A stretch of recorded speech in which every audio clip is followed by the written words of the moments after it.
अस्सलाम वालेकुम। उम्मीद है आप खैरियत से होंगे। ये दुनिया बहुत ही खूबसूरत जगह है, लेकिन अक्सर यहाँ हमें बहुत सी परेशानियों का सामना करना पड़ जाता है। लोग उन परेशानियों से छुटकारा हासिल करने के लिए मुख्तलिफ रास्ते अपनाते हैं, जो अक्सर उन्हें गुमराही की तरफ ले जाते हैं। मगर अगर हम सही रास्ता चुनें तो हमारे मसले भी हल होंगे और हम बेहतर इंसान भी बन सकते हैं। यही बात मैंने शॉन को समझाने की कोशिश की जब मैंने उसे रोज़ की तरह सिगरेट पीते देखा।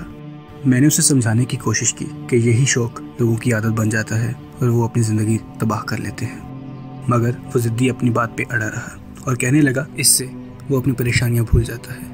जब मैंने पूछा कि तुम्हें डर नहीं लगता दूसरों की तरह तुम भी इसके आदी ना बन जाओ, तो वो उठ के चल पड़ा और कहने लगा मैं दूसरों की तरह नहीं।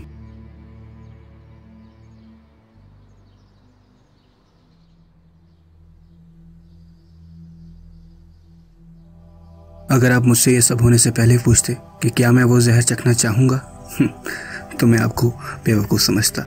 लेकिन अचानक मेरा जहन मुझे कई रास्ते दिखाने लगा, तसल्ली देने लगा कि एक दफ़ा से कुछ नहीं होता और वैसे भी किसी को क्या पता चलेगा। जब मैं घर जा रहा था तो मैंने सोचा कि मैंने क्यों इस जहरीले नशे को उठा के अपनी जेब में रख लिया। मैं अपने आप को कमज़ोर महसूस कर रहा था और ख्वाहिश नफ्स के जाल में पूरी तरह फंस चुका था। गुनाह की लज्जत मेरे जहन में परवान चढ़ चुकी थी।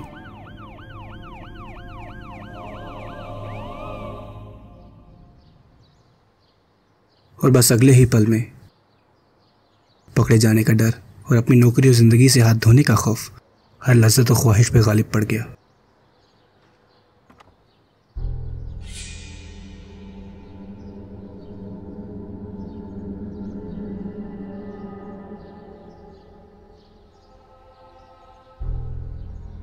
मुझे अपनी बेवकूफ़ी का एहसास हुआ। मैं तकरीबन पकड़ा जा चुका था, लेकिन अल्लाह ने उस दिन उस वार्डन की आंखों पे पर्दा डाल दिया और मुझे रिसवाई से बचा लिया, जबकि मैं उसकी नाफरमानी करने जा रहा था। मैं उस दिन फातिमा से नज़र तक नहीं मिला पाया। मैं ये बिल्कुल नहीं चाहता था कि उसे मेरी खामियों के बारे में पता चले और इसके बुरे असरात से उसका मुस्तकबिल शुरू होने से पहले ही ख़त्म हो जाए। मगर वह अपनी मासूमियत में उस जहर से खेलने लगी जो मैं बड़ी बेशर्मी से घर ले आया था। उसकी मासूमियत मुझे याद दिलाती रही कि मेरे किरदार का असर सिर्फ मुझ पर ही नहीं बल्कि उन लोगों पर भी पड़ेगा जो मेरे लिए सबसे ज़्यादा अजीज़ हैं। सो आखिर में वहाँ चला गया जहाँ मुझे कोई नहीं देख सकता था, घर की सबसे बुरी और गलीज़ जगह जहाँ सिर्फ गलाज़त पाई जाती है।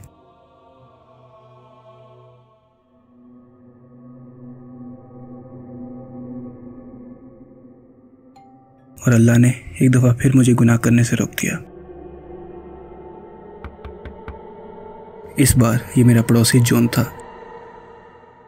जो शायद मुझे मेरा टूल बॉक्स लौटाने आया था, लेकिन वो मुझ पर एक बहुत बड़ा एहसान कर गया।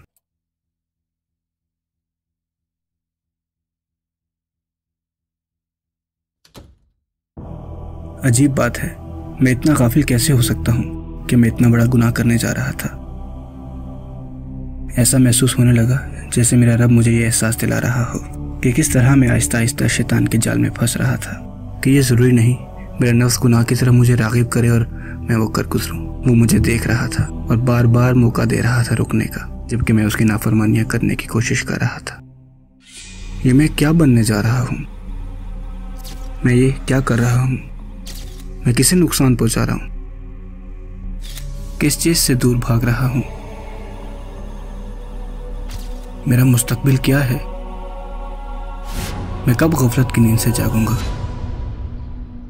मुझे एक सहाबी की याद आई जो कभी शराब पिया करते थे, लेकिन रसूलुल्लाह सल्लल्लाहु अलैहि वसल्लम को उन पर यकीन था कि वो अल्लाह और उसके रसूल से मोहब्बत करते हैं और ये मोहब्बत एक दिन उन्हें होश में ले आएगी।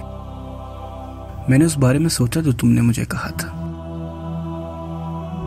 तुम सही थे, तुम सही थे।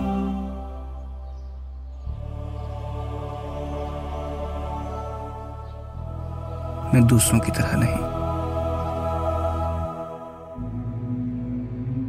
तो यहाँ आपने देखा कि किस तरह ज़ियारा शैतान के फरेब में तकरीबन फंस चुका था।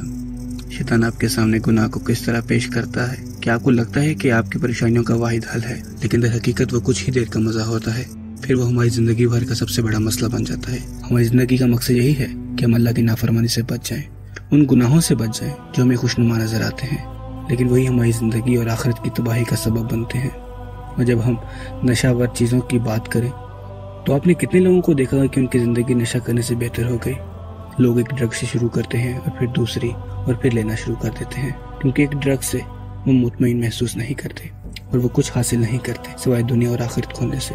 आखिर में अगर आप गौर करें तो ज़ियारा इस बात पर बहुत शर्मिंदा हुआ कि उसे इस बात की ज़्यादा फिक्र थी कि लोग उसे गुनाह करते ना देख लें, जबकि उसका रब उसे हर वक्त देख रहा था। और ऐसा क्यों होता है कि गुनाह करते वक्त हम अल्लाह की मौजूदगी सबसे कम महसूस करते हैं, जैसे अल्लाह वहाँ है ही नहीं, जैसे आप कह रहे हो कि बस अल्लाह ही तो देख रहा है, जैसे कोई आम सी बात हो। इमाम अहमद रहमतुल्लाह अलैह ने एक शायर को कहते सुना, खौफ आता है खुदा पूछेगा मुझसे, क्यों शर्म ना आई जब बेहयाई थे तुम करते, छुपाते थे गुनाह तुम लोगों की नज़र से और मेरे सामने नाफरमानी का घमंड तुम करते।